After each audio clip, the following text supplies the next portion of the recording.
Nadra Ahmed will be here. I'm going to find out the impact of the budget on the care sector. And I'll be speaking to Paolo Diana, the chair of the Women's Policy Centre, about calls to repeal the Gender Recognition Act. We've got, once again, 90 minutes of very punchy politics to get through. Do not even think of moving a muscle.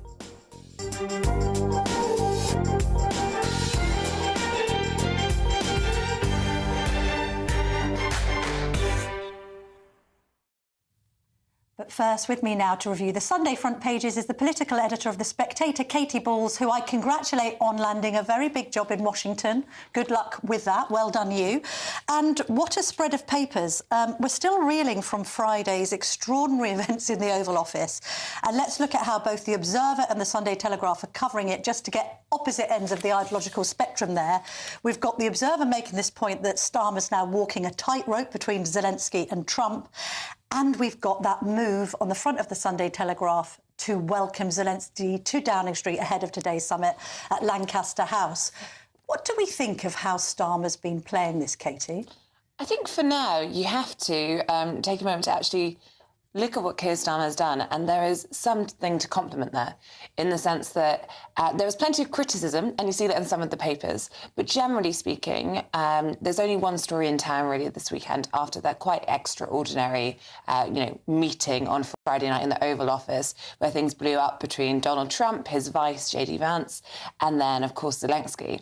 And it did mean that some said, well, Keir Starmer had a very positive trip the day before.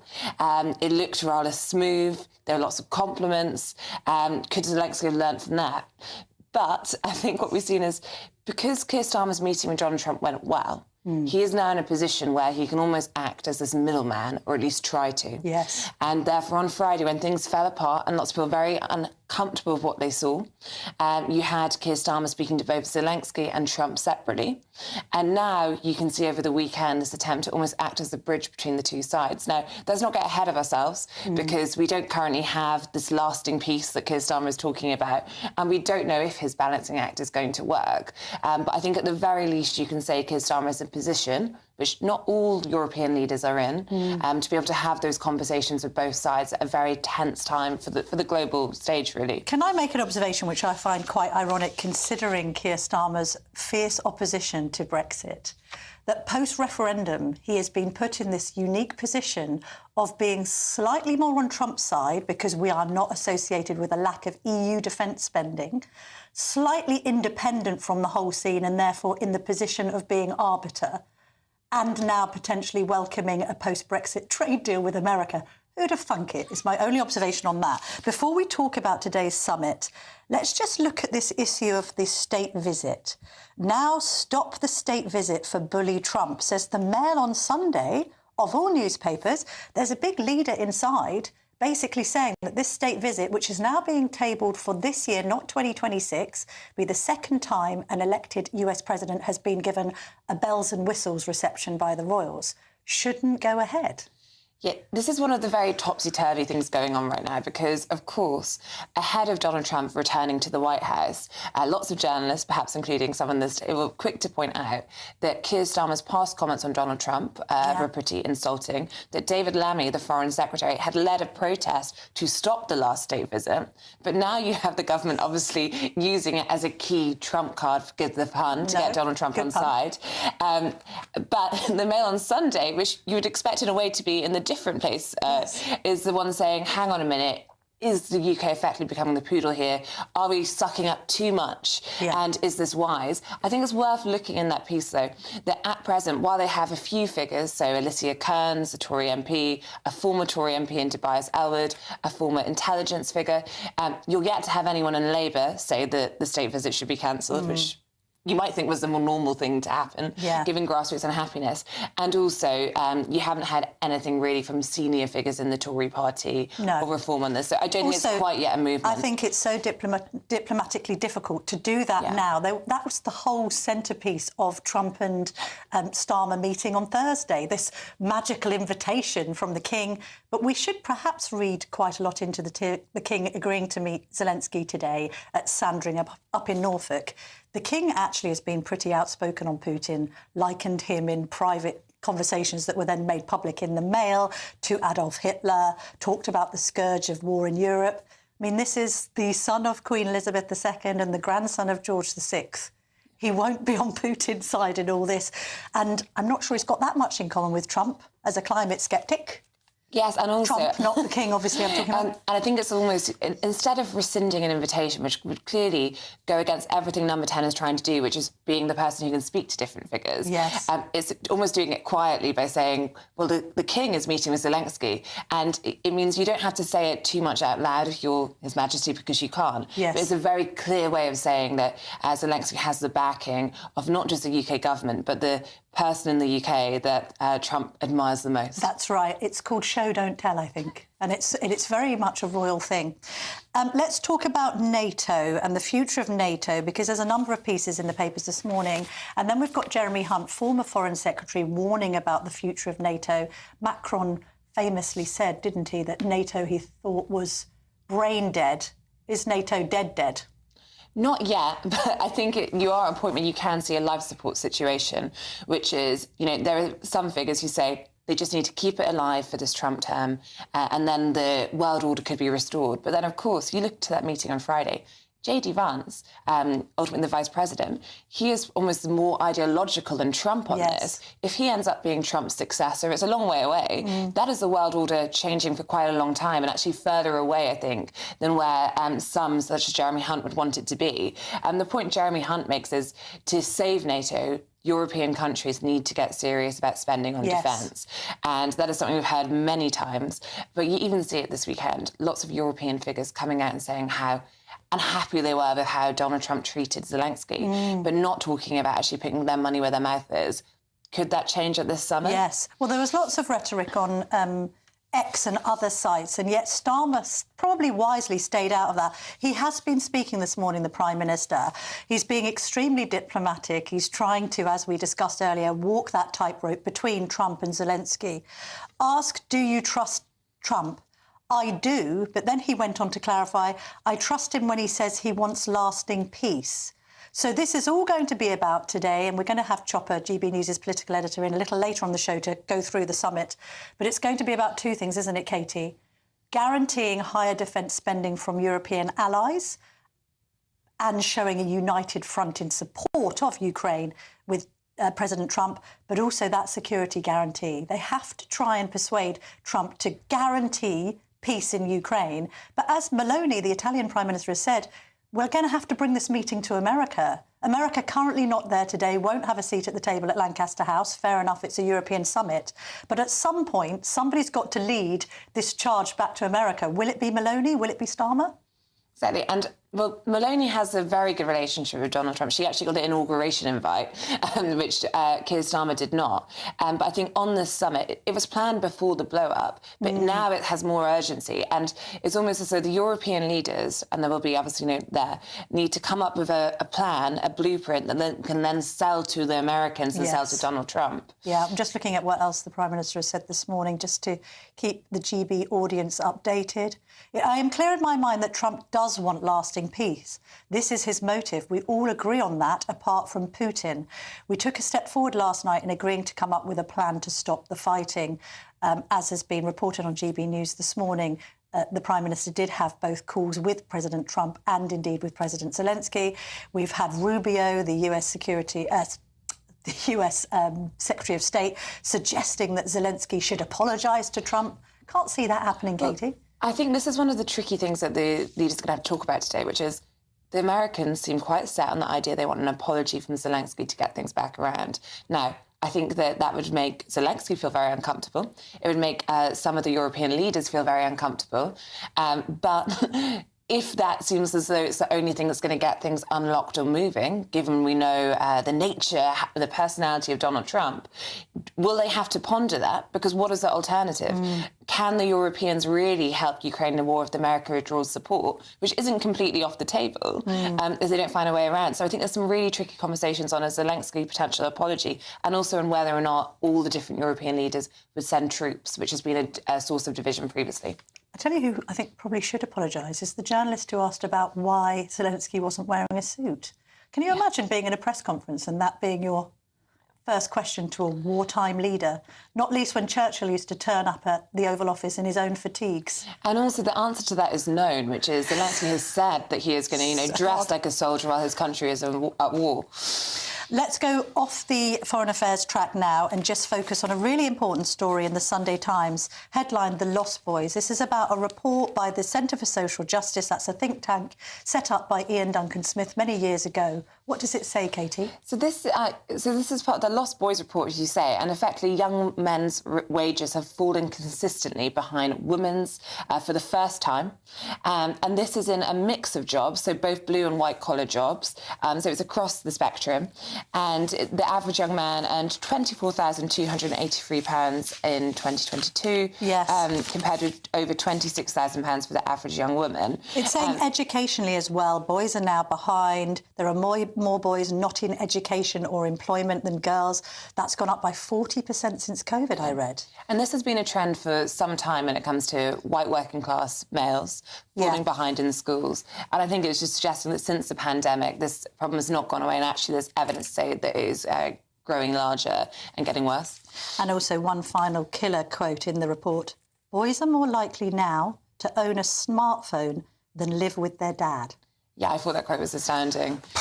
Blimey. Right, Katie Balls, thank you very much indeed for joining us this morning to go through the papers. Coming up next, we're going to be speaking, it's the first time actually GB News will be speaking to a government minister since that extraordinary shouting match between Zelensky and Trump at the Oval Office on Friday. I'm going to be speaking to Nick Thomas-Simmons. Don't go anywhere.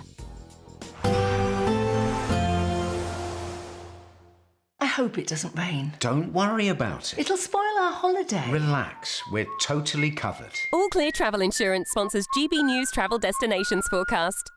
Hello there, welcome to your latest winter sun forecast. Well, if you're heading towards Spain and the Canaries over the coming days, there will be some rain and potentially some strong winds around at times, but conditions will improve here as the week goes on.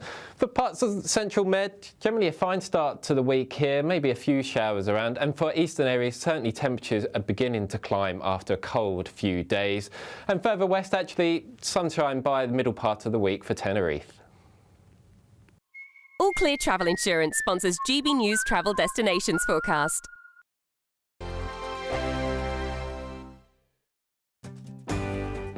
I'm Michael Portillo. This is GB News, the People's Channel, Britain's news channel. This is Britain's Newsroom, where your voice matters. It's just astonishing. With expert analysis and honest opinion, we don't just keep you informed. We bring you unique perspectives you won't see anywhere else. Can't argue with any of that. When the news happens, it happens here. On Britain's Newsroom, weekdays from 9:30 a.m. Only on GB News. Sunday with Michael Portillo from 11, only on GB News. A new study has found that almost 8 in 10 of Gen Z Brits believe that the romantic poems of Shakespeare, Keats, Barrett Browning and the rest are outdated and irrelevant. Can we re-engage youngsters with such verse? Can the Gen Z audience become infatuated with love poetry? Joining me now is the Professor and Chair of English at the University of Virginia, Andrew Stauffer. Andrew, welcome to GB News. Good to see you. Good to see you, Michael. Thank you for having me. What is it that a poet does with language and in love, with language and with love, to express love better than any other way in which it can be expressed? Yeah, it's a good question. I mean, it is, it's relying on language as being the primary way that we get in touch with our feelings, that, poetry is the language art par excellence. And so it's the assumption that the more we can use our words to talk about our feelings, the deeper, more pleasurable, more available those feelings actually are to us. And so in a certain way, reading poetry, not only we recognize our feelings, we even catch feelings from art, from poems, from songs, from stories. There's a way that even our own most personal relationships are structured by the culture that we have grown up in and that we've been immersed in. And so it really can be an aid, or at least a transformative experience to encounter language, to give yourself words for your own very private feelings that turns out have been felt by other people going all the way back to Sappho and Catullus and Horace and through Shakespeare and through the whole English tradition. So that can be galvanizing as well, really kind of eye-opening to know that you're not alone in your feelings. GB News, the People's Channel. We're proud to be GB News, the People's Channel. And as you know, we always love to hear your views. Now, there's a new way of getting in touch with us at gbnews.com/yoursay. By commenting, you can be part of a live conversation and join our GB News community. You can even talk to me, Bev Turner, or any of the members of the GB News family. Hello there, I'm Eamon Holmes. Thank you for joining us on GB News, Britain's news channel.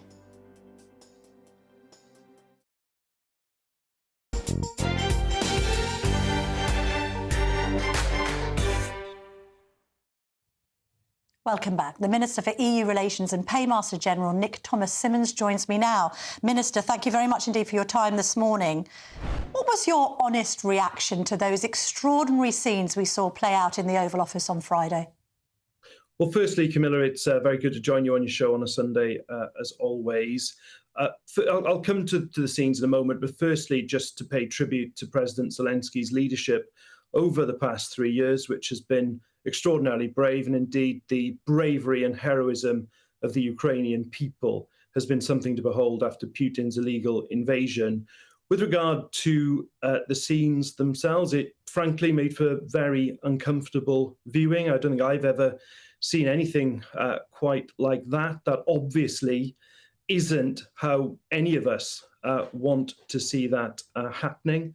What the Prime Minister did was to speak to both President Zelensky and President Putin on Friday evening. He welcomed, as you know, I'm sure your viewers will have seen, President Zelensky to Downing Street last night. He's also spoken again to President Trump and will be bringing together today European leaders at a summit in London for what are going to be pretty vital discussions. What's the feeling inside the Labour government about President Trump and JD Vance's motivations there? Some people are suggesting that it was an ambush.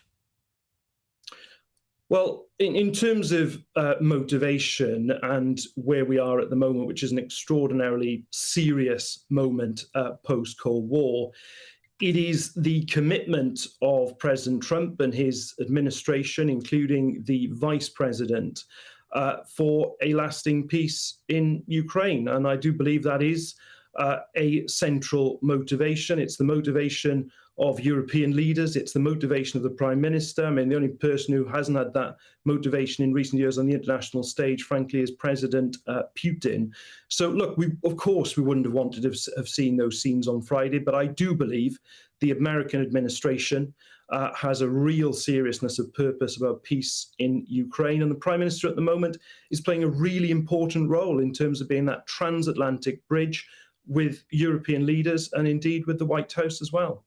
Ultimately, though, and I appreciate that the Prime Minister is walking somewhat of a tightrope at the moment, doesn't Keir Starmer have to side with European sovereignty and integrity against Putin rather than kowtowing to any kind of America First agenda? It seems that President Trump is trying to disrupt the world order. The world order for the UK is to remain with European allies against an aggressor and an invader like Putin, doesn't it? Well, look, the Prime Minister has, when he was leader of the opposition, and indeed his Prime Minister, consistently stood up to Vladimir Putin, whether it was supporting the previous Conservative Prime Ministers on a cross-party basis, or indeed whether it was in the sanctions we've continued to enforce, the loan we advanced to Ukraine only last night of over £2 billion. But I don't accept this idea, neither does the Prime Minister, that we have to choose between allies. Indeed, he's providing a vital role at the moment. And yes, what is a moment of generational change? This is a moment when Europe does need to step up and take more responsibility for its own collective security. The Prime Minister set out on Wednesday how the United Kingdom will get to spending 2.5% of our GDP on defence. And he'll be making the case today at the Summit of European Leaders that other European countries, which, by the way, have already done a great deal in supporting Ukraine, but can now step up further in terms of defence spending as well.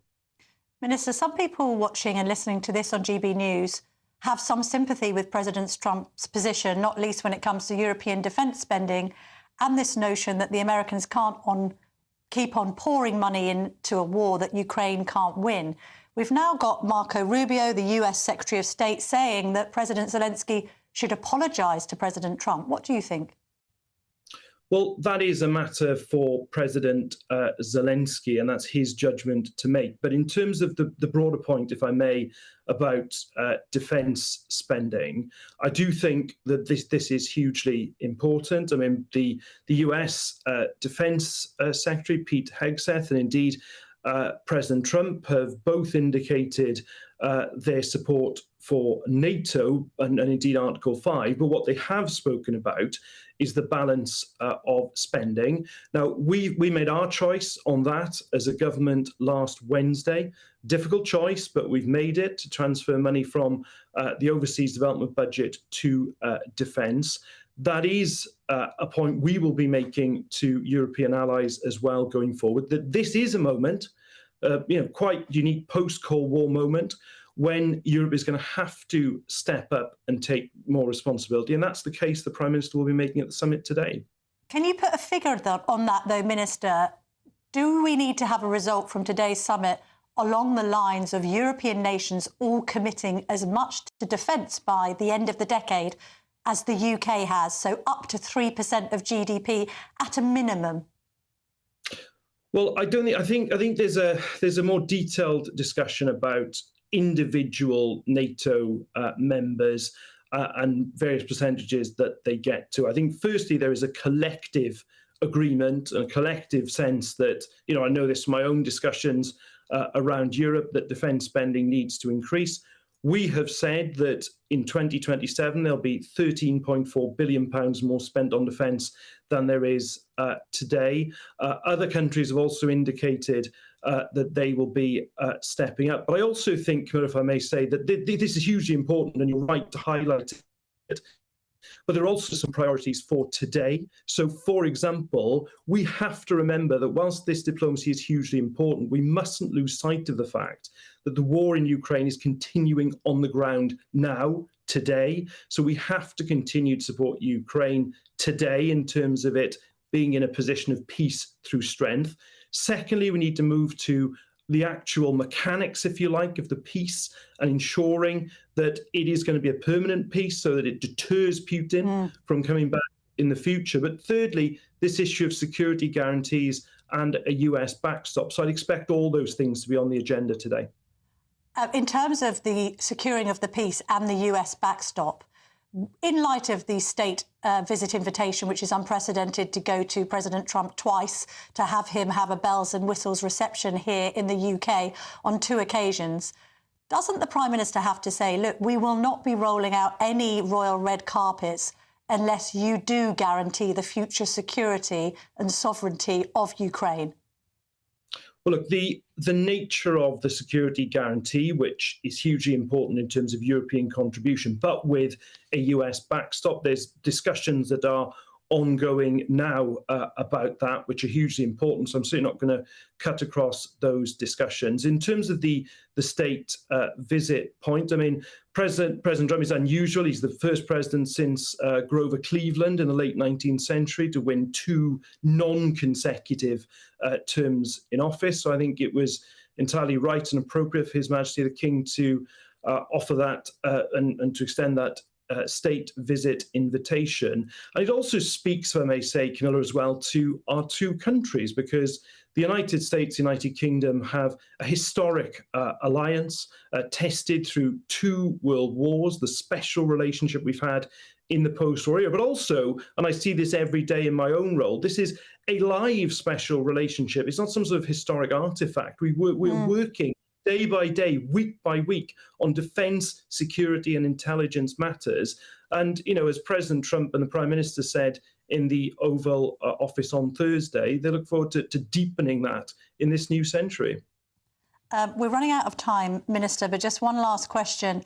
Your former colleague Annalise Dodds, who has resigned over Labour's cut to the foreign aid budget, is she the only person with any principles in the Labour government? No, but it's firstly, can I just give tribute to Annalisa for the work that she did in opposition and indeed in government. But I do disagree with her on this issue. This is a government that said they would put national security, the safety of our citizens first. It wasn't an easy decision to cut this money from the overseas development budget. But at this moment, we are absolutely putting the defence of our country first by making that decision to accelerate ourselves on that road to spending 2.5% of GDP on defence. And the Prime Minister's, I admire the Prime Minister's leadership on this and the leadership he is currently showing in terms of trying to find that lasting peace in Ukraine. Nick Thomas-Simmons, thank you very much indeed for joining me this morning. Still lots more to come on the Camilla Tominey show today. Shadow Foreign Secretary Dame Priti Patel will be here.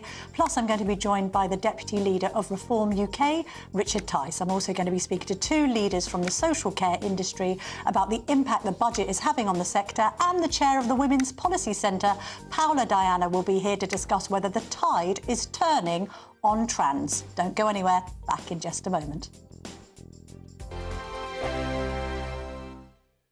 It's the final week to see how you could be one of two big winners in our latest giveaway, as we have two prize bundles that have to be won. There's 2 lots of a totally tax-free £10,000 in cash. You'll also receive a brand new iPhone 16, along with £500 in shopping vouchers to spend at your favourite store. Hurry, lines close on the 7th of March. For another chance to win, text cash to 63232. One entry costs £2 plus one standard network rate message, or text bonus to 63232. 5 entries cost £5 plus one standard network rate message. Go to gbnews.com/win. Entries start from just £2. Call 0903 681 3232. Calls cost £2 plus your network access charge, or post your name and number to GB11 PO Box 8690 Derby DE1 9TT. UK only. Entrants must be 18 or over. Lines close at 6 p.m. on the 7th of March. Please check the closing time if listening or watching on demand. Good luck. Mornings don't have to be tiresome, especially if you have the right company. Wake up to news as it happens, opinion and debate, and of course, a little bit of entertainment too. Because when the kettle's on, we're on. That's Breakfast on GB News, a show worth waking up for. Every morning from 6 a.m. Only on the People's Channel, Britain's news channel. We'll spread the news, you spread the word. I'm Christopher Hope. From pop stars to politicians, I'll interview anybody in a pub who's got a political opinion. Join me every Friday on Spotify, Apple Podcasts, YouTube or gbnews.com, or wherever you get your podcasts. This is GB News, the People's Channel. It's Patrick Christie's Tonight, and here we do things differently. It's explaining the absolute madness of this, doesn't it? It's explosive. I mean, this is very good. It's lively. 850. Your government sat there, Sean, and it did nothing. It's controversial. And the Middle East has been in turmoil since before I was born. It's everything you need to kickstart your evening. Everyone's had their Weetabix tonight. I love to see it. That's Patrick Christie's Tonight, weeknights from 9 p.m. Only on GB News, the People's Channel, Britain's news channel. Good Afternoon Britain isn't just about us. The wonderful thing about this programme is it's about everyone watching. It's an interactive programme. Well, there absolutely is something to see here, and we're going to be talking about it more. Whether it's breaking royal news, Will, please bring us up to date, or indeed a particularly punchy speech in the House of Commons. Very, very curious. We bring it to you live, and then we bring you live reaction as well. That's Good Afternoon Britain, weekdays from midday. Only on GB News, the People's Channel, Britain's news channel. I'm Stephen Dixon, and thanks for joining us on GB News, Britain's news channel.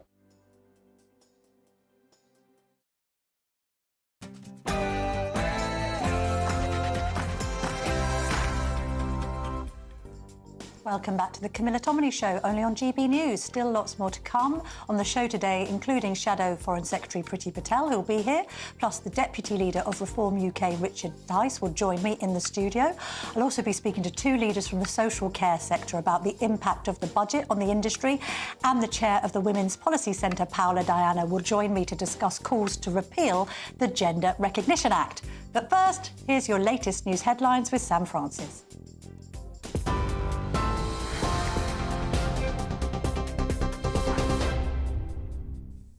Camilla, thank you. And good morning to you. Just after 10 o'clock, leading the news this hour, European leaders are meeting in London to discuss ending the war in Ukraine. That's as Sir Keir Starmer is pushing for a greater role for Europe in any future peacekeeping efforts. It follows a tense few days between Volodymyr Zelensky and Donald Trump after the US president accused Ukraine of gambling with World War III.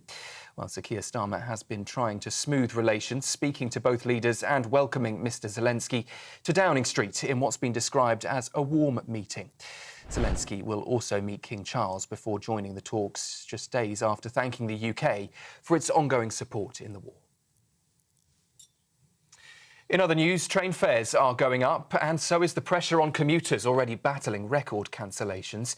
From today, the cost of many journeys in England and Wales is rising by around 4.6%, adding hundreds to the price of some season tickets. Campaigners warn it will just pile further misery on hard-pressed households, with rail cards also becoming more expensive for the first time in over a decade. The Transport Secretary says she knows passengers are frustrated, but insists the government's cap has kept the increase below average earnings growth. News out of the Middle East this morning that Israel has blocked humanitarian aid into Gaza after the first phase of a ceasefire with Hamas expired. It follows the terror group rejecting a US proposal to extend the truce by 6 weeks in return for the release of hostages. The Israeli Prime Minister says there will be further consequences unless the group changes its position. Hamas has accused Israel, though, of blackmail and called on mediators to intervene. Talks on a second phase of that ceasefire deal, including more hostage releases, have barely begun. Pope Francis remains in a stable condition after suffering a breathing crisis over the weekend as he battles double pneumonia in hospital now into his 17th day. The Vatican says the 88-year-old had a peaceful night, though, and is receiving alternating treatments to help him breathe. He was admitted to Rome's Gemelli Hospital on Friday the 14th with a severe respiratory infection that led to further complications, and we're expecting a full medical update later today. And last night's Brit Awards went brat, apparently, and Charlie XCX dominated, scooping 5 trophies. And here's the moment she claimed one of those very big honours. Charlie XCX! I'm living proof that maybe it takes a long time, but you don't need to compromise. If you believe in yourself enough, and honestly, if you make good enough music, people will resonate with you and be right there with you. Well, she won Song of the Year and Album of the Year. She was also named Songwriter of the Year and went on to win Best Dance Act. And Ezra Collective, Sam Fender and Stormzy were among the other big British winners. Congratulations to them all. Those are the latest headlines. More from me in an hour. Now, though, it's back to Camilla. For the very latest GB News direct to your smartphone, sign up to News Alerts by scanning the QR code or go to gbnews.com/alerts.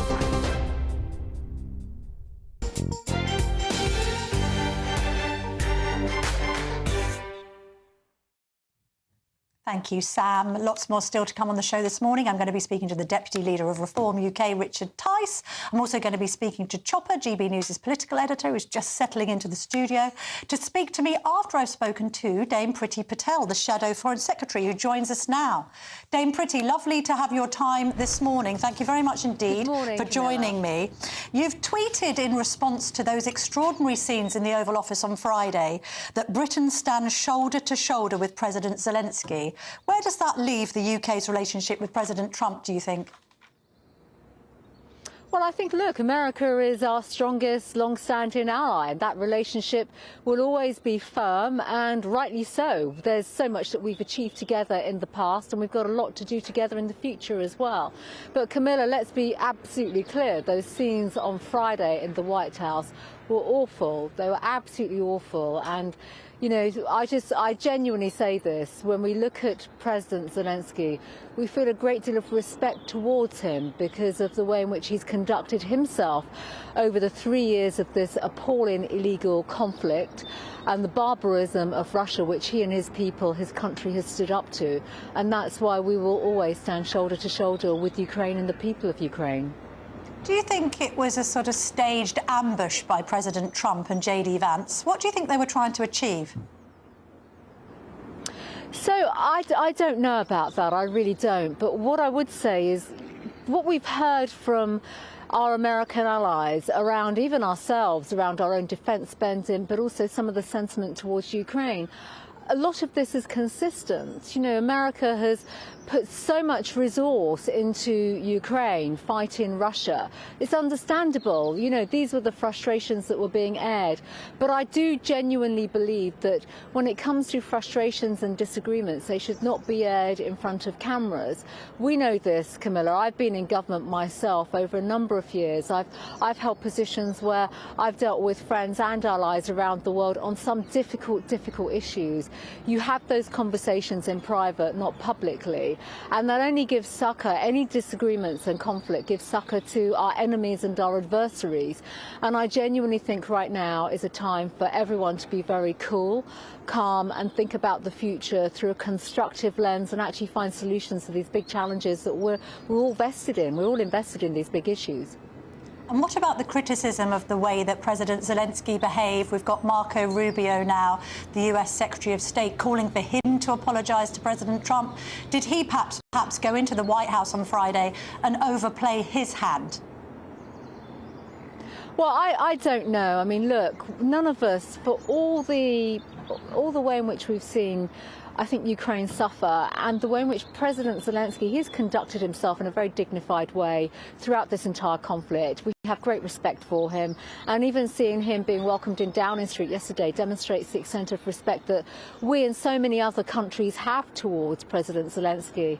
I think, as I've said, Camilla, this is a moment where we need calm. We need to be reflective in terms of how we can find collective solutions together. We've got to work together. Suffering, war, conflict, no one benefits from that, and Ukraine and the people of Ukraine have suffered enormously.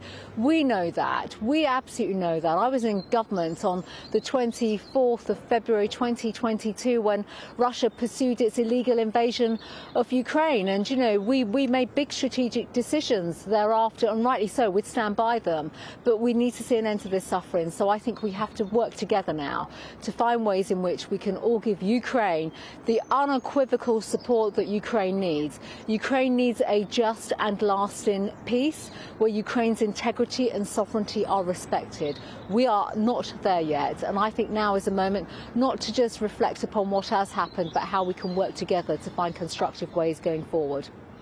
Keir Starmer is calling on President Trump to secure the future of Ukraine to ensure that it remains a sovereign nation as a result of any peace deal, so that President Putin doesn't feel like he can invade again in the future. When it comes to this state visit, shouldn't it be conditional on that? The British saying to President Trump, look, we're not going to be rolling out any royal red carpets unless you give that security guarantee. Well, I think, Camilla, first of all, it's far too early to even speculate about security guarantees.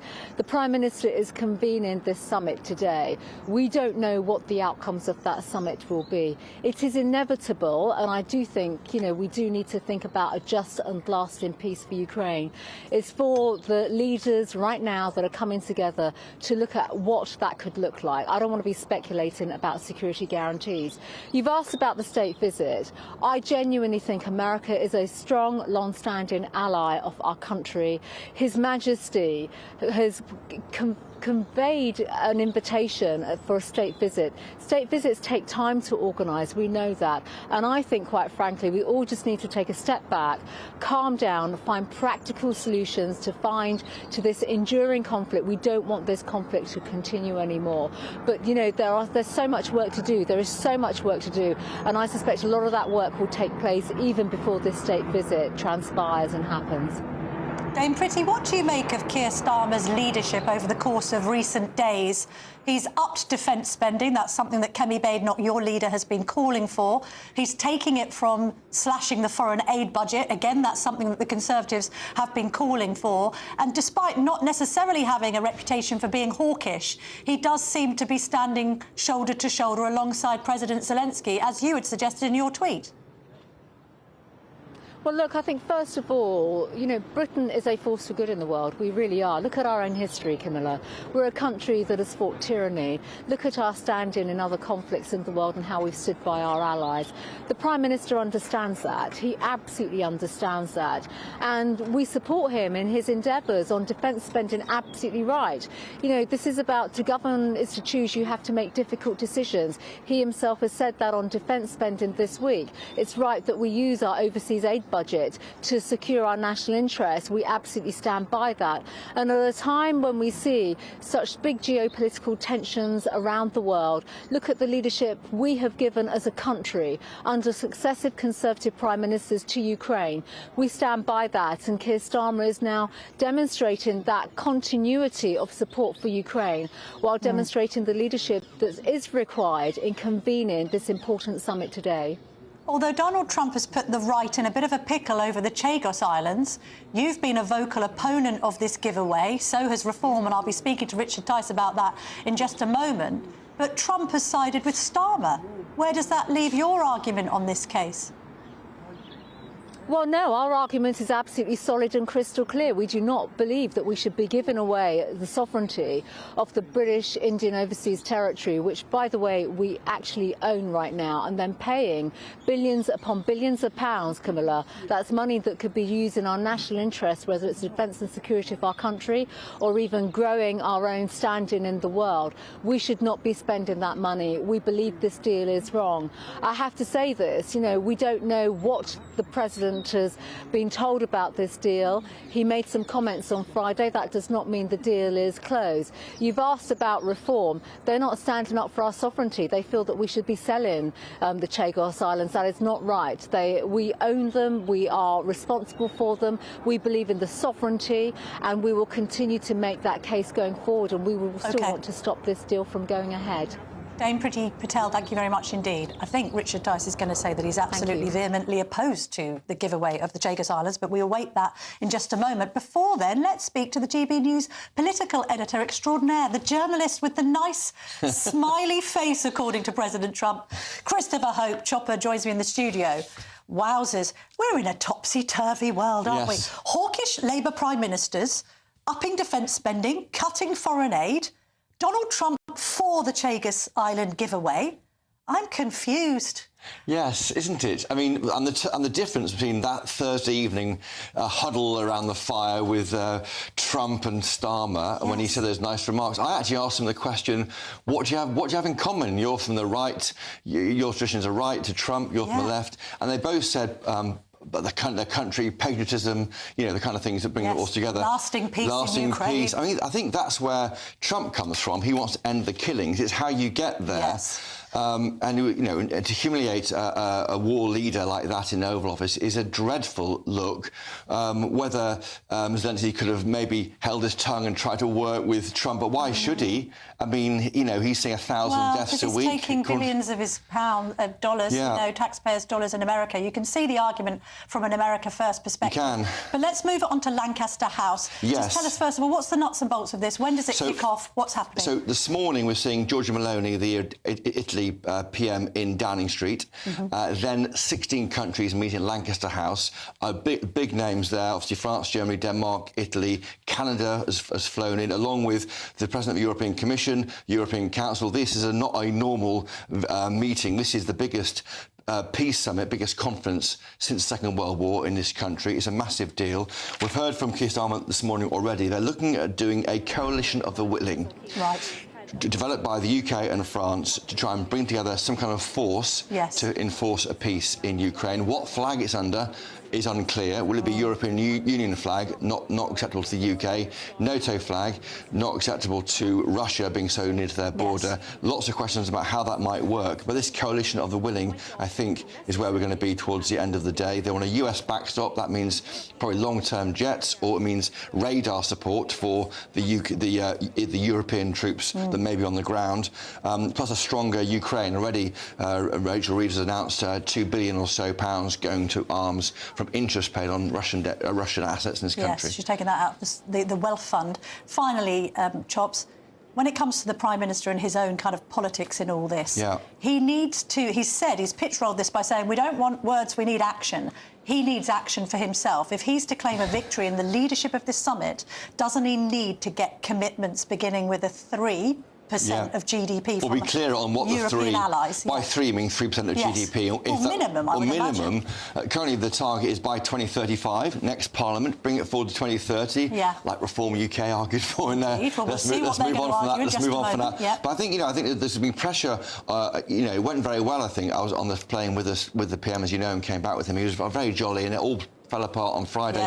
Wait and see how it ends. And that issue of the state visit, by the way, big question. Well, still on, but the PM says it's the King. The King made the invitation. Well, I love that. And actually, the King says it's the Foreign Office, so we're going around in a buck-passing Well, they hide behind that, politicians. I know. Right, Chopper, you've got a very busy day, and you'll be updating the GB News audience all day with your movements in the political sphere, as ever. And coming up next, as I say, it's going to be Richard Tice in the studio, the Deputy Leader of Reform UK. I think we're the only channel speaking to Reform this morning about what they think. So stay tuned for that. Don't go anywhere.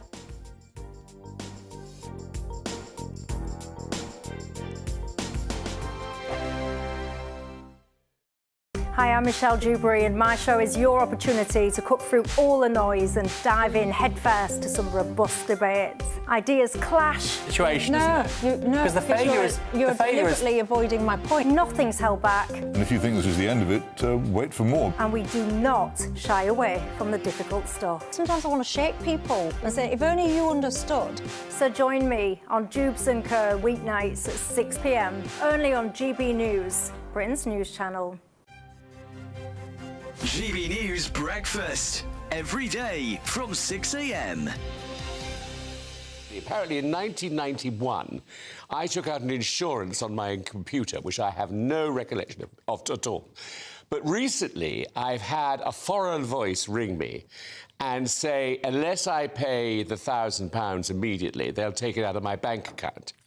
They wouldn't have access to your bank account. No, they have no access to my bank account. And what you should do, to begin with, you feel frightened. And you think, my God, £1,000 coming up, what do I do? And then Neil, my partner, said, just ignore it. And that's what you've got to do. But they are persistent. Threatening as well. And we changed we changed the number and everything. And still, they managed to get through to you. And we told the bank not to accept any £1,000 checks, something like that. But it is awful. But I say to your viewers and listeners, please, please ignore these phone calls. Yes. Even if at the end of the day it's true and they do come and collect £1,000 legally, don't do anything about it. Just ignore it. Yeah. I think there's an organisation you can phone which is anti-scammer. Is there? They can do a lot of this stuff for you. I'm no help to you because I don't know what it is. Well, I might look into that because it is worrying, to begin with, and then they are so persistent. That is the thing. My mum had a similar thing the other day, and this is a good tip to remember. And her bank rang her up and said it was her bank, and they needed to get into her account immediately because someone had hacked her account and they were taking her money out. So it's automatically the panic. You're losing money. And they said, just share the one-time password that's about to come to your phone. And at that point, she went, no, you should never share your one-time password. No. Anybody asks you to do that, it's a scam. No, exactly. Out. So just a good one to remember. Yeah. GB News, the People's Channel. Good Afternoon Britain isn't just about us. The wonderful thing about this programme is it's about everyone watching. It's an interactive programme. Well, there absolutely is something to see here, and we're going to be talking about it more. Whether it's breaking royal news, Will, please bring us up to date, or indeed a particularly punchy speech in the House of Commons. Very, very curious. We bring it to you live, and then we bring you live reaction as well. That's Good Afternoon Britain, weekdays from midday. Only on GB News, the People's Channel, Britain's news channel.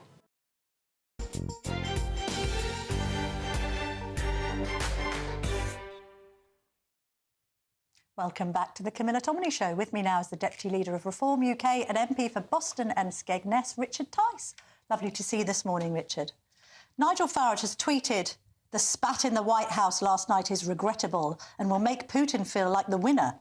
But it's not the end of the story, far from it. A peace deal is essential and Ukraine needs the right security guarantees." Now, do you regret, as the so-called party of Churchillians and Thatcher, your unwavering support of Donald Trump in light of what happened on Friday? Clearly, it was uncomfortable, the scenes on Friday. Nigel said it's regrettable. It was. Look, the reality is, everybody wants peace. Peace negotiations are always difficult, tense, involving difficult compromises to be made. And those negotiations are clearly best done behind closed doors. Most conflicts and wars end up in some form of negotiation, and that's where we are. But the key is, as Nigel has said, and I think everybody actually, including President Trump and President Zelensky, the only peace that works is an enduring, lasting peace with robust security guarantees.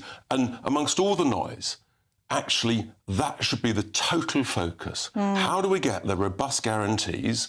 How do we make sure that Putin is deterred from ever trying this monstrosity ever again? Okay. And there's multiple things within that, including, that's not talked about enough, the $300 billion of Russian state assets held in Western central banks, which we should be using to help ensure those security guarantees. I've been saying this for some time now, along with people like Sir Bill Browder and others, and I would urge Western leaders to go for it on that. We'll get onto that in a minute, but I'm just confused as to where Reform stands.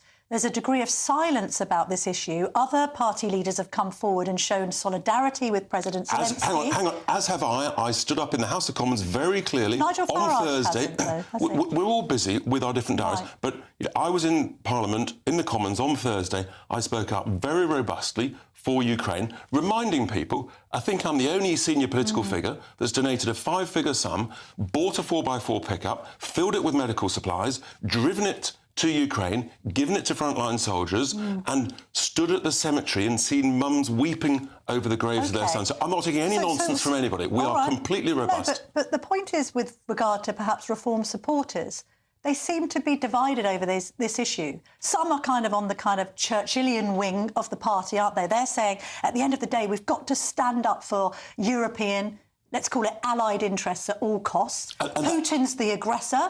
They don't... And then other people are very Trumpian about it. We've always said Putin is the aggressor. There's no ifs or buts or doubts about that. Absolutely clear. What was Trump and J.D. Vance playing at on Friday? What's your interpretation? As I've just said, you want to have these negotiations behind closed doors. Everybody's got the same objective, a lasting peace. Of that, I've no doubt at all. But let's remind people that it was Reform, only Reform, in the general election that had 2.5% GDP defence spending in 3 years and 3% in 6 years. So we know better than any other party, and we put it there, that you get peace through strength. And the best way to guarantee peace is prepare for war. So you're really happy with Keir Starmer this week, then? I congratulated him in the chamber. I said he's done the right thing. He's copied the Reform manifesto on this. And the cut to foreign aid. And the cut to foreign aid in order to pay for it. So he's listening and learning from Reform, and that's a good thing. But why is there reluctance from at least Reform's leader, Nigel Farage, there's no reluctance to show solidarity with President Zelensky? There's no reluctance at all. Is it because of his relationship with President Trump? Let's be honest, that's a suspicion. At the end of the day, fine.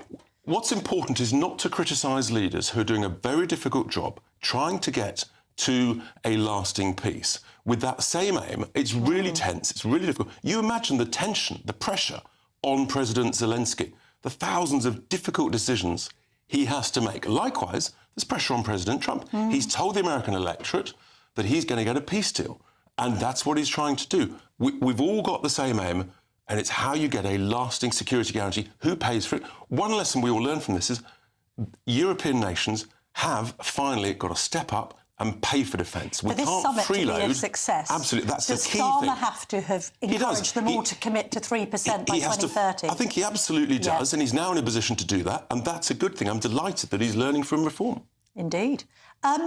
When it comes to this state visit, I have asked the other two guests from Labour and the Conservatives this, so I'm going to ask you too. Shouldn't there be some conditionality attached to rolling out the royal red carpet? We shouldn't be doing that and giving Trump a warm welcome unless he does give this security guarantee, because Reform is very interested in lasting peace. Exactly the opposite. These juvenile, ridiculous calls by certain sort of junior Tories, it's absolutely absurd. We should be doubling down. The monarchy is one of the greatest elements of soft power that we have around the world. We should be using that. President Trump loves the United Kingdom. He loves the royal family. He's very bond on the King, and we should use that. So absolutely that state visit, because let's focus on what's in the British national interest long term across all of the different interests we have with America, not just on security and defence, but also on trade.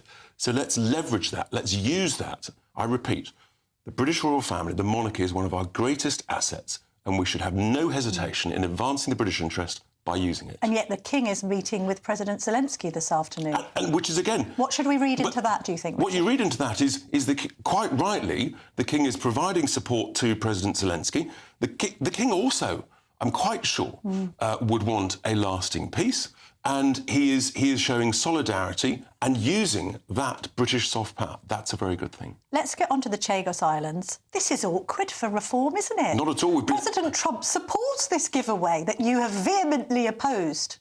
That's tricky, isn't it? No, it's not tricky at all. It's not what he said. What he said was, he said, we're looking at the details, but what I can tell you is, you see, the British government under Labour have not asked the Americans to pay for any of this absurd giveaway. Right. So, and I can tell you that on very senior Republican sources. Okay, explain it to the audience. So let's just be clear. This is the worst property deal in history, where we're giving away our own freehold and we're paying Mauritius to take it. This is in breach of the 1965 agreement. And what we at Reform are saying, this is the worst deal in history. We're not going to accept it. When we're with the next generation, we will rip that deal up. We will stop the payments. We will not recognise it. We'll make it very clear to Mauritius that this is an invalid deal. They're in breach of that 1965 agreement when the UK paid them £3 million.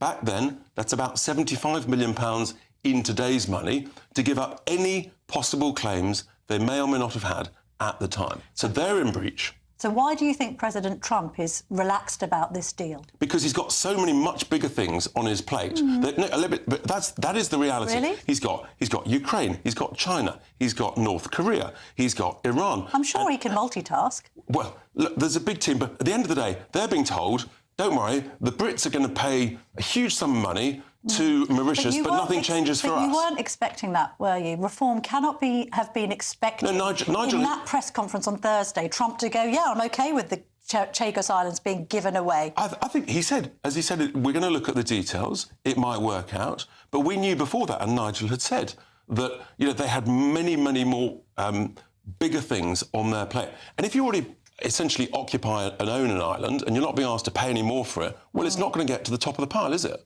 How is Reform going to handle Trump if, for instance, he does impose tariffs on the UK? Admittedly, it's not looking likely now, but we've got worries about both the tariff issue, and even if he does obviously slap them on the EU, we could get a hangover from that. And second of all, the free trade deal. I mean, the man who wrote the art of the deal is going to drive a very hard bargain. That could then leave farmers in a precarious position in the UK. Thanks to the joy of Brexit, we are in a position where, of course, we are at this morning. You did indeed. We're at the negotiating table. We can talk about our own partial trade deal. And actually, the Prime Minister, ironically, is leveraging that Brexit benefit in being the bridgehead in discussions between the US and European leaders with regard to Ukraine. So, there's a certain sort of irony about that, but all credit to the Prime Minister. He's using that opportunity from Brexit to say, actually, we can bring people together. And yes, on a trade deal, of course, President Trump will negotiate for America. Our government should negotiate hard for the UK. I think you end up with a partial trade deal where we can hopefully get some win-wins. And I think because of the strength of that relationship, because of the potential second royal visit, I think the opportunities to avoid any tariffs will be significantly enhanced. Not guaranteed, but significantly enhanced.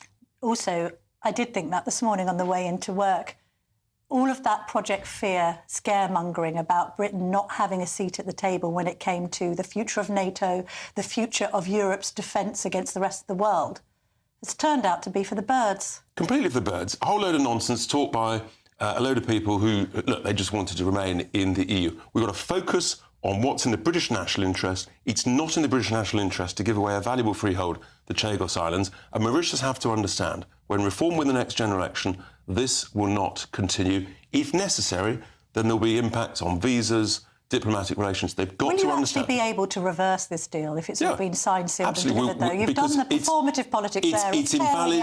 It's invalid. We would rip it up, would stop the payments, and there'll be serious discussions about visas, direct flights and the like. Richard Tice, thank you very much indeed for joining me this morning. Coming up next, I'm going to be speaking to two leaders from the social care sector to hear how the budget is going to impact care homes and hospices across the country. This is the Camilla Tominey Show, only on GB News.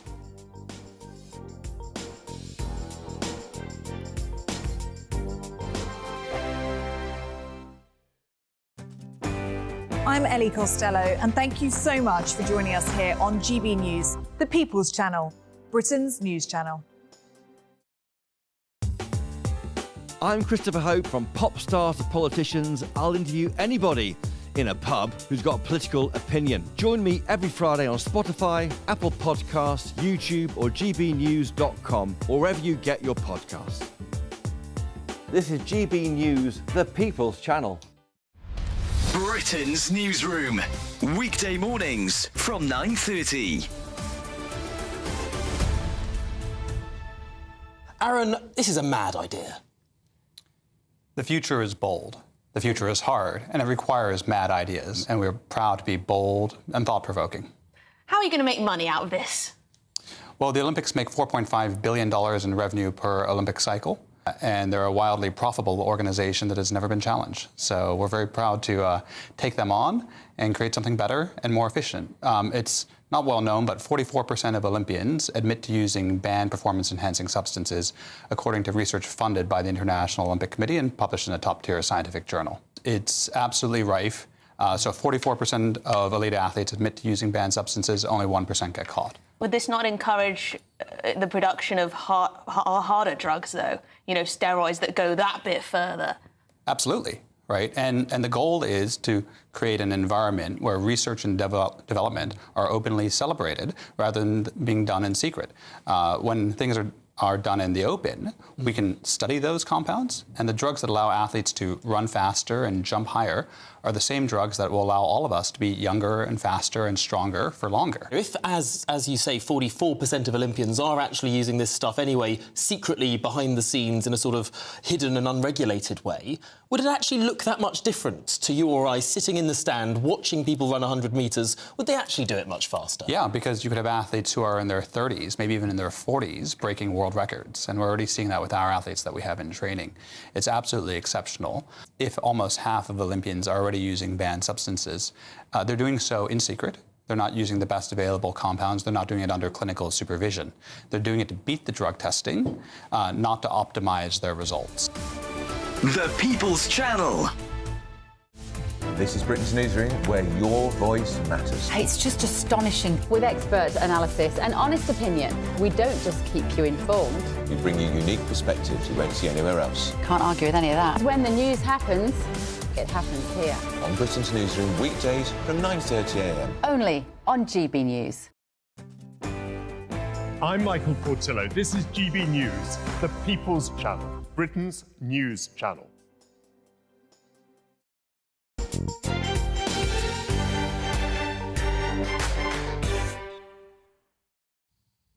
Welcome back. You might remember a couple of weeks ago I did a shout out to people who had been adversely affected by the budget.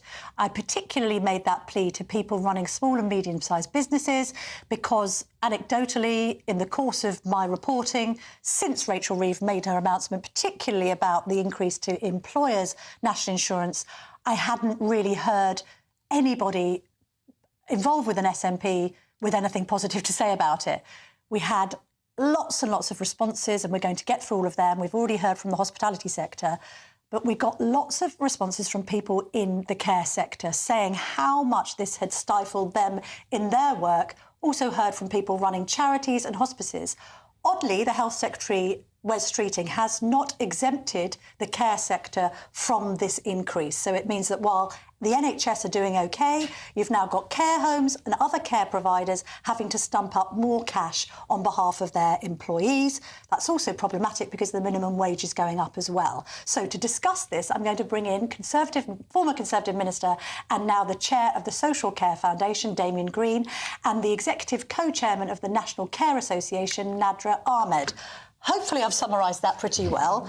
You have participated in a day of action, I believe, on Tuesday. Nadra, what were you protesting about? I presume the budget, but also wider problems for the industry. Well, I think it is the wider problems as well, but this particular one, the increase in the NIC as well as the lowering of the threshold, at a time where the national living wage is also going up, all of that together, it is looking at somewhere around 10 to 12% increases for providers. And the local authority offers are in the region of about 3-4%, yes, and some are slightly higher. Now, this has happened year on year, but the NIC piece is the one that's going to really knock people. So we've got SME providers who are just on the brink. They're on the brink of... and I know we keep saying that. Absolutely, post-COVID. And people keep saying to me, well, you've always said you're on the brink. Well, actually, through COVID, we did get some bits of money coming through, some grants. Otherwise, the resilience was all gone by then. Here, we've actually got a money grab from the sector as well, which is really unnecessary at this stage, considering we do look after publicly funded people. And we are actually supporting not only local authorities, we're also supporting the NHS. So for us, we're a provider, a small provider whose mortgages, you know, they've got mortgages, they've got loans, yes, they've got to be meeting all the legislative... And we've got so much legislation that hits us. And all of that... And we understand that, but actually we've got no funding to do it. So cost of living, energy crisis, the VAT, we got an exemption for a short term. Why are we not exempt, whereas others are? Damien, I mean, politically, what's Wes Streeting thinking here? Well, I think Rachel Reeves is doing the thinking for him. I'm sure he would like to solve social care, this intractable problem that's bedeviled governments for 25 years now. But I imagine Rachel Reeves has said, I'm sorry, we've got no money. And indeed, since the budget, you know, with all the things you're discussing this morning with Ukraine, clearly defence spending is going to have to go up. So the government's got even less money. And I think this illustrates why we need a big radical change, because at the root of a lot of the problems with the social care sector is money, is where do you get the money from? And we have traditionally, I think, made two mistakes. We're trying to fund it out of general taxation, when actually I personally think that individuals should perhaps take more responsibility. And there are various ways Are you an do that. advocate of the Dill-Knott recommendations, which put a cap on care costs, but basically we all have to prepare for social care in later life and carry the burden of that, hopefully without having to sell our homes? I mean, in principle, yes, absolutely. Of course, you don't want everyone to have to sell their homes, but I think people who have a lot of equity in their homes, some of that is going to have to go to care costs. But the other thing that's not so often discussed, which I think is really important now, and this illustrates, is that funding it through local authorities actually isn't going to work, because the local authorities themselves are going to be spending more and more of their budgets on social care, even though it's not enough, actually, to help the sector. So what are we saying? A department for health and a department for social care with central government funding going directly to the care sector? That be preferable, rather than via local authorities who distribute it according to need in their area? But those figures I know that you get per patient can fluctuate. Absolutely. I mean, I think what we need a minister for care, somebody who's fighting for care. Have we not got a minister for care? We've got a minister for health and social care. Right. And health, quite rightly, takes the lion's share of their time. And I think one of the things that's really important is if we had a Minister for Care, for example, a Secretary of State for Care, somebody who's actually fighting for social care. I'm not saying Wes Streeting isn't fighting, but there are too many things that they're fighting for within that health and social care economy. So we need somebody who's actually fighting for us. That's not visible for us at this moment in time. We can save the NHS money. Yes. We can actually save them. So you've got 14,000 people sitting in a hospital who are fit for discharge. Then why on earth don't they put them into social care? We've got capacity. We've got capacity all over the country. And our charges are about 1/3 of how much it costs to keep somebody blocking a bed. I don't like that phrase, but that's what we're talking about but actually, here. So 2/3 could be saved to the taxpayer today. Yeah. The funding that you talked about, I think it's really important also. We do have funding that is supposed to come through the council tax. Never hits the front line. No. It never, ever hits the front line. Damien. I was going to say that one of the interesting and I think quite depressing developments is that Wes Streeting is doing what feels like a perfectly sensible review of how the health service operates. He made a big speech last week that got lost in everything else, where he is trying to devolve power out. And you've seen Amanda Pritchard has resigned as head of NHS England because it's going to be a different type of system. But within that, there was no mention of these integrated care boards that were set up with great fanfare 2 years ago. They were supposed to be the bodies that actually integrated health and social care in the way that we all know should happen for all the reasons Nadra's just explained. But actually, they appear to be put on the back burner at best, if not ignored altogether. So one of the questions that I think needs answering urgently is, what in future, how is the care sector and the NHS supposed to interact? And how can they interact in a way that gives more voice and more power to the care sector vis-à-vis the big hospital trusts? Because if you don't have that, then not only do you have problems with social care, but you can't solve the NHS's problems either. Also, such an important question when we do have an ageing population that's only getting bigger. I found it odd that Labour has decided to sort of kick this can down the road by having this commission set up by Dame Louise Casey, who seems to be carrying out quite a lot of reviews at the moment, a very busy woman. That's not due to hear until 2028. As you said at the beginning, we've been discussing this for decades. How much longer do we need to consult on this issue, Nadra? Well, the answers are already there. So actually, this could be done by the end of this year, to be honest. If you looked at all the 25 different ways of, reviewing and commissions. So actually, Louise Casey and her team could actually take all of that and then put a little bit of new. It doesn't need to be 2020. We can't wait till 2028. That's the reality of all of this. And the Providers Unite March was about the NIC, but there's also the wider picture, which we as a National Care Association and other associations have been fighting for ages, and that's the value in the recognition. That's what we don't have at this moment. What do you think, that the NHS is put on a pedestal and care providers who might operate as businesses are kind of treated as second-class care citizens?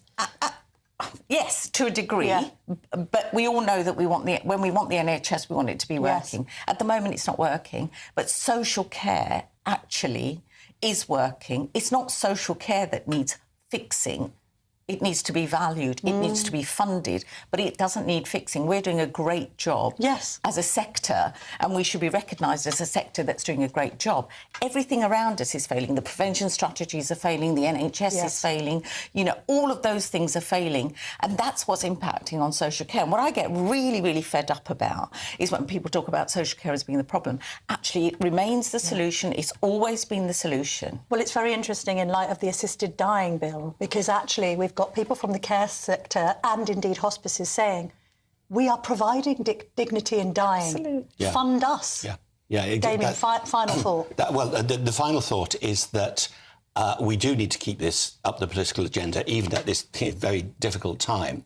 And one of the purposes for setting up the Social Care Foundation is precisely so that there's a constant voice saying, you cannot keep kicking this can down the road. This is a crisis that's going to get very urgent. And when it gets urgent, the most vulnerable people in our country are going to suffer. So let's deal with it before, finally, the elastic snaps.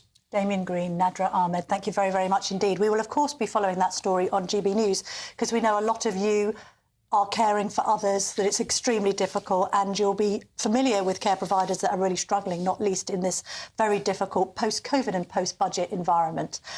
Well, coming up next, we're going to change gear again, because I'm going to be speaking to Paolo Diana, the chair of the Women's Policy Centre, about calls to repeal the Gender Recognition Act. This is the Camilla Tominey Show, only on GB News.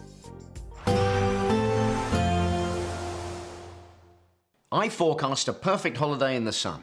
Weather looking good then? For sure, and no worries about our travel insurance. All Clear Travel Insurance sponsors GB News Travel Destinations Forecast. Hello there, welcome to your latest winter sun forecast. Well, if you're heading towards Spain and the Canaries over the coming days, there will be some rain and potentially some strong winds around at times, but conditions will improve here as the week goes on.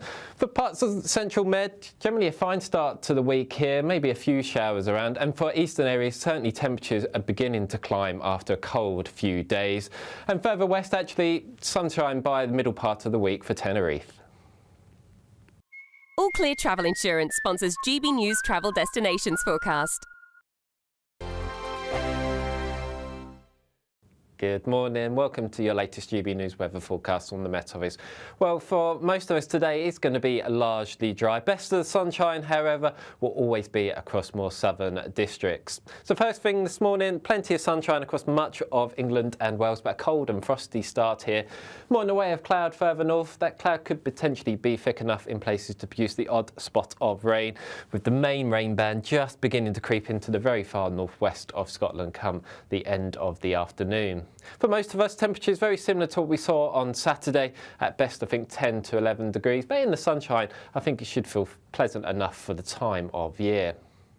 So moving into Sunday evening, a fine end to the day for much of southern England and Wales. Hardly a cloud in the sky across some parts of the country. Further north, we are back into some cloud, and again, that cloud will be thick enough in places to produce the odd spot of rain, with the main rain band just beginning to spread into western Scotland come dusk. That rain will also be accompanied by a strengthening wind, so quite a wet and windy end to the day across many northwestern parts of the country. And then as we go through the course of the night, that rain band will gradually sink its way southwards. Initially heavy across some of the higher ground of Scotland, but as it approaches Northern Ireland and Northern England, it will begin to weaken by the end of the night. Ahead of it, though, largely clear across much of England and Wales, so another cold and frosty night to come here as we start Monday morning. But here we will see plenty of sunshine as we move into the first day of the new working week. Further north, more in the way of cloud, but that rain band is continuing to weaken as the day goes on.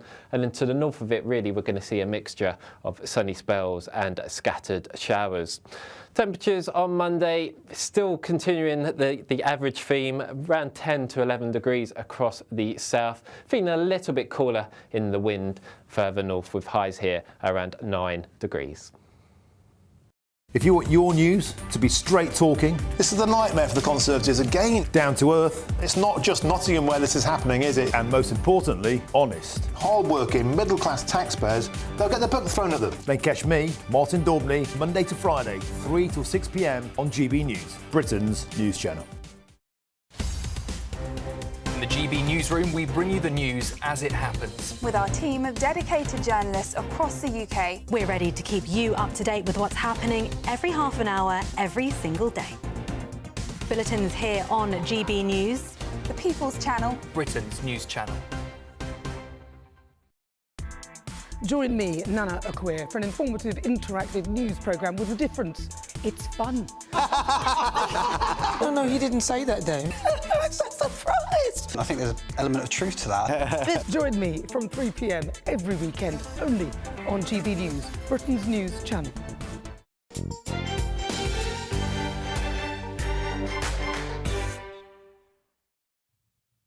Welcome back. We're going to talk trans now with Paolo Diana, the chair of the Women's Policy Centre. Lovely to see you this morning, Paola. The Gender Recognition Act, just remind us what it is and what it does. Yes, the Gender Recognition Act 2004 provides individuals who think they are transitioning in some way, not even surgically, just by their will, to gain a piece of paper, a document called the Gender Recognition Certificate. And with this document, magically, they change sex. So eventually a man can become a woman just because of this document, and it can invade all women's spaces. Of course, this creates a legal loophole. Can ill-intended men, and pedophiles as well, should use to harass women and children. So there is a safety concern that is very important to address. The Gender Recognition Act was one of the most significant changes to the legal definition of sex in UK history. Still, it was done without women's democratic input and consent. Men's rights are not really impacted by the GRA because women generally do not pose a threat to men. On the contrary, women, particularly girls, could face sexual abuse and male violence on a daily basis. In this light, the Gender Recognition Act inherently discriminates against women and jeopardizes the safety of women, children, and vulnerable groups. OK, so I get your point on the GRA, its impact on women-only spaces.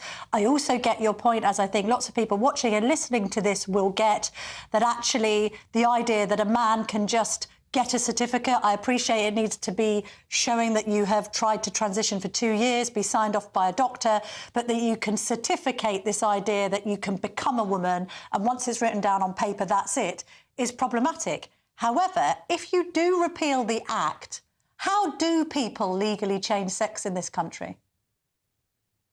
They can't change sex legally because legal sex was an invention, was a political decision driven by a small group of Labour policymakers and radical trans-privilege activists.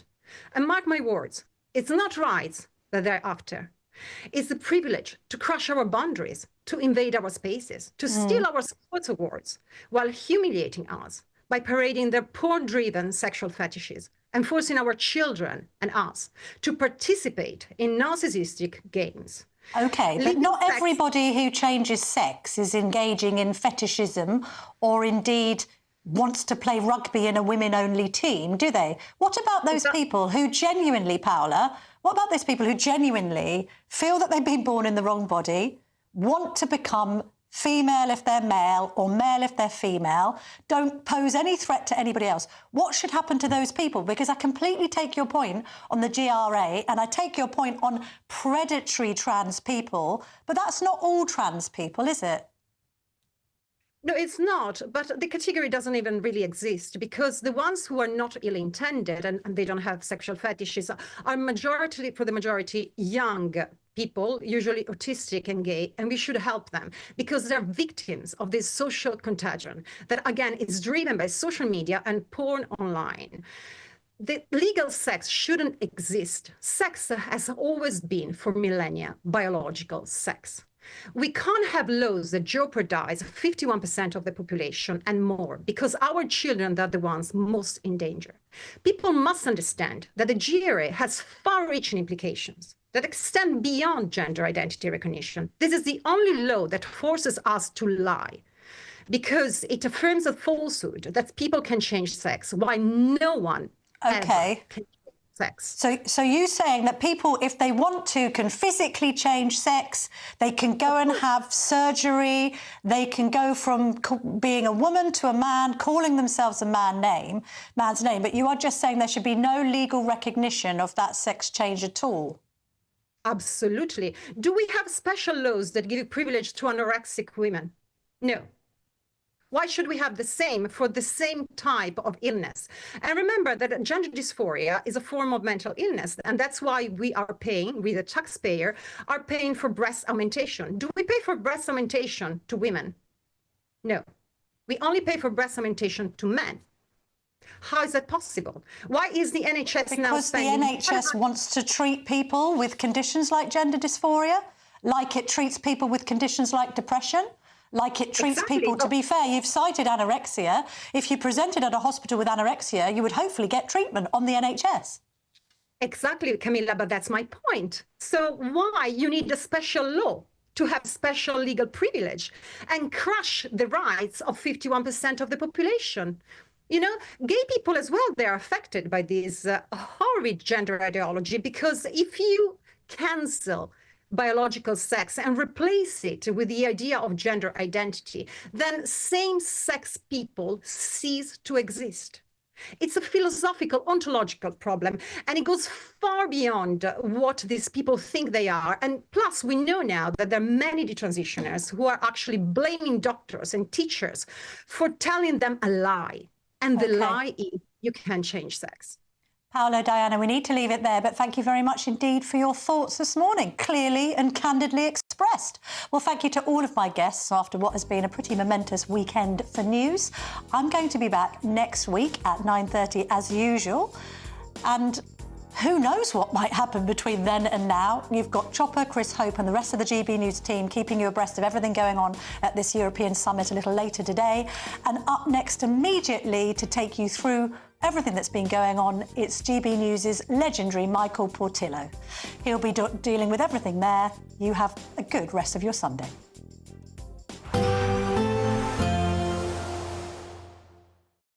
We'll see a cold snap, which will quickly develop into a warm front. Boxed Boiler Repairs, sponsors of weather on GB News. Good morning. Welcome to your latest GB News weather from the Met Office. So the tale of two halves that we've seen over the past couple of days are expected to continue as we head over the next couple of days. High pressure very much in charge over the southern half of the UK, but weather fronts trying to move in from the northwest, generally fizzling out once they bump into that area of high pressure. But there is a focus for some more clouds, so a much cloudier start to the day for much of Scotland and Northern Ireland this morning. However, the southern half of England, much of Wales, a bright but chilly start this morning with some frost in places. As we go through the rest of the afternoon, the cloud remains across much of Northern Ireland and Scotland. Some outbreaks of patchy rain in places, but further south, plenty of sunshine and feeling pleasant where we do see that sunshine. Highs of 10, 11, perhaps 12 degrees in the south. As we then head into Sunday evening, we see this weather front arriving across the northwest, perhaps bringing some outbreaks of quite heavy rain across the Western Isles through Sunday evening, and generally remaining cloudy for much of the rest of Scotland, perhaps some outbreaks of patchy rain across northern England, southern Scotland this evening. A little drier, but still remaining quite cloudy across Northern Ireland. But for Wales and much of southern England, it will be a dry evening to come with plenty of clear spells to start the night. That weather front across the far northwest of Scotland continues to sink its way south and eastwards as we go through Sunday evening and into the start of Monday morning. Perhaps bringing some heavy rainfall for a time, but generally fizzling out as the further south it reaches. For the southern half of the UK, plenty of clear spells, and that likely to lead to some chilly temperatures overnight, perhaps as low as -4 or -5 in some rural spots, and likely to see some mist and fog, particularly across the southeast of England into the early hours of Monday morning too. So a chilly but bright start for most across much of England and Wales. Further north, still a cloudier start. Outbreaks of rain gradually fizzling out across northern parts of England, and perhaps a bit of hazy sunshine across parts of Wales and central England. But otherwise, plenty of sunshine across the very far south again, and temperatures around about average for the time of year. Heavy showers first thing will be followed by a warm, cosy day. Boxed Boilers, sponsors of weather on GB News. It's the final week to see how you could be one of 2 big winners in our latest giveaway, as we have 2 prize bundles that have to be won. There's 2 lots of a totally tax-free £10,000 in cash. You'll also receive a brand new iPhone 16, along with £500 in shopping vouchers to spend at your favourite store.